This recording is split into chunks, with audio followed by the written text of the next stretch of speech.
বাংলাদেশে পরিচিত একজন আলেম, তারুণ্যের আইডল শেখ আল্লামা জৈনুল আবেদিন কাদেরী, উনি পটিয়া থেকে মাহফিল করে আসার পথে অ্যাক্সিডেন্ট করেছে। বাবা কি করেছেন? পুরো গাড়িটা চ্যাপ্টা হয়ে গেছে। কি আল্লাহর দয়া, কি আল্লাহর শান। গাড়ির মধ্যে যারা ছিল আল্লামা জৈনুল আবেদিন কাদেরী সহ কারো কিছু হয় নাই। সুবহানাল্লাহ। আল্লাহ যারা দ্বীনের খেদমত করে বাংলাদেশের প্রত্যন্ত অঞ্চলে চষে বেড়ায়, আপনারা তাদের জন্য একটু দোয়া করবেন, আমিন বলেন। আল্লাহ তাদেরকে যেন হেফাজত করে, আমিন।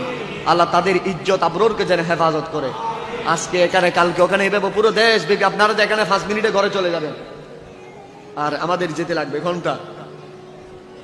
যারা দ্বীনের খেদমত করে দেশ থেকে দেশান্তরে কোরআনের পথে মানুষদেরকে আনে, কোরআনের ফেরিওয়ালা হিসেবে যারা কাজ করে, ওদের জন্য আমাদের যত মুরব্বী আকাবির আশরাফ রয়েছেন যারা দ্বীনের খেদমত করে, যেইভাবে করে, আপনারা প্রত্যেকের জন্য দোয়া করবেন, প্রত্যেককে আল্লাহ হেফাজত করুক, আমিন বলেন।